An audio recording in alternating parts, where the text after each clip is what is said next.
Sahabat Gus Miftah Official, saya pikir begini ya, mereka adalah orang-orang yang luar biasa.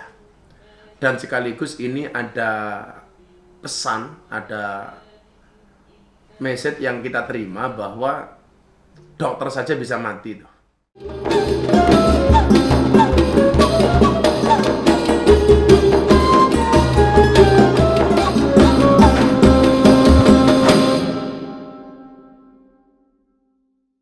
Assalamualaikum warahmatullahi wabarakatuh. Berjumpa lagi sahabat Gus Miftah Official. Hari ini kita akan membahas tentang pahlawan-pahlawan pemberantas corona. Seperti kita ketahui, hari ini ada beberapa dokter yang kemudian atas dedikasinya untuk menyelamatkan pasien corona akhirnya terpapar virus, kemudian meninggal dunia. Demikian juga dengan para perawat. Sahabat Gus Miftah Official, saya pikir begini ya, mereka adalah orang-orang yang luar biasa. Dan sekaligus ini ada pesan, ada message yang kita terima bahwa dokter saja bisa mati tuh, dengan segala konsekuensinya. Artinya betapa ganasnya virus ini, betapa ngerinya virus ini.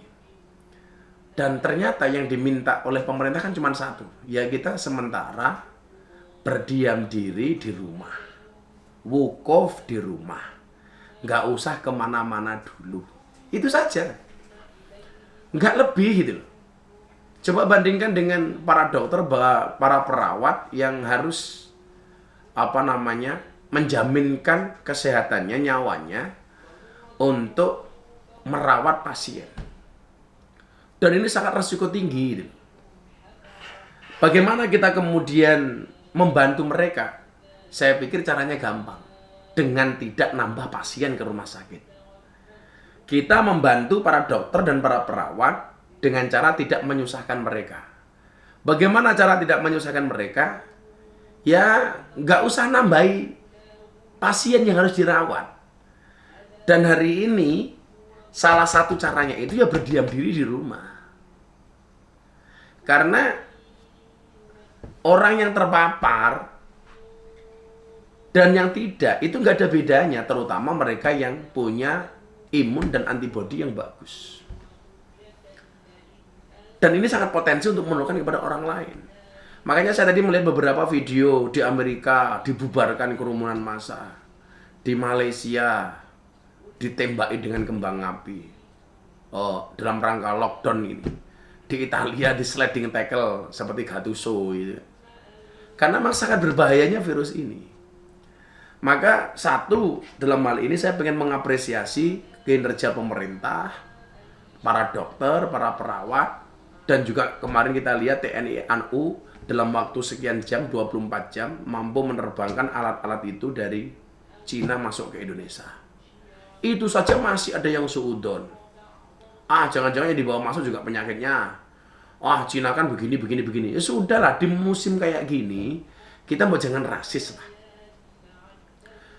Begitu hebatnya Cina, saya pikir ya, di Wuhan itu yang terpapar pertama kali dan sangat ganas seperti itu, hari ini bisa nol loh. Artinya pengobatannya berjalan dengan lancar, kemudian tidak ada pasien baru. Dan para dokter sudah berani membuka masker. Kenapa? Karena lockdownnya ini berhasil itu.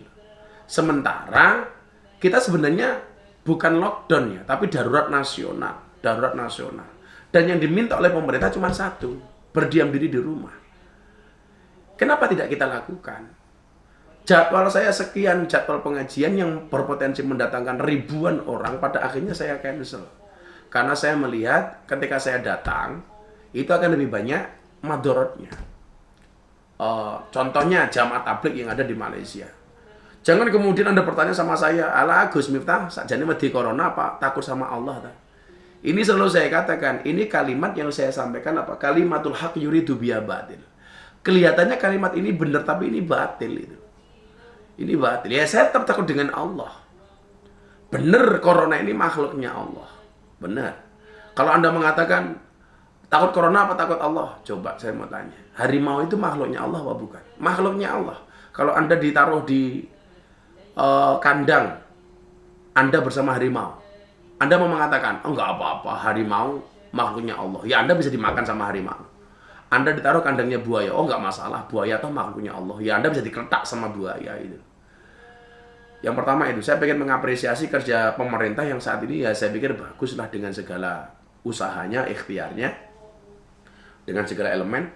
Kemudian mobil khusus kepada para medis, dokter, perawat. Coba Anda lihat beberapa perawat, dokter yang kemudian dibuka maskernya, hancur wajahnya, lebam, bahkan berdarah.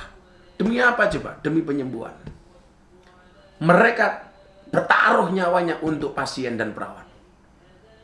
Kita yang hanya disuruh diam, susah gitu loh. Kemudian yang bertanya, Gus, bagaimana kalau kami diam makannya? Lah nanti kita bahas di episode selanjutnya itu. Bagaimana solusi pemerintah supaya ini kalau memang rakyat di rumah, bagaimana cara makan dan minumnya untuk rakyat, sembako untuk nanti kita bahas di episode selanjutnya.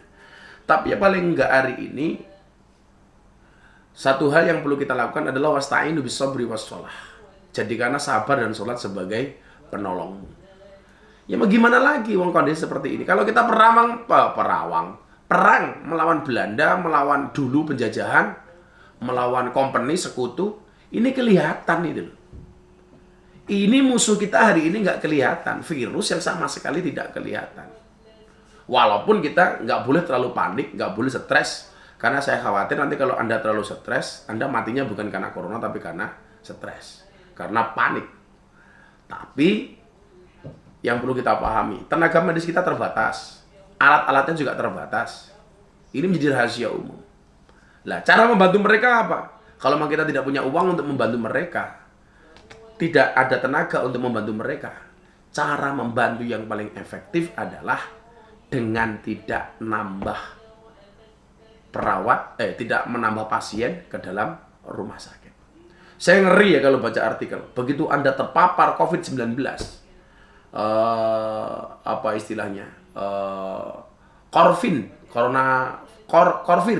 Coronavirus. Begitu Anda terpapar itu, Anda dibawa masuk ke rumah sakit, bisa jadi itu adalah pertemuan terakhir Anda dengan keluarga.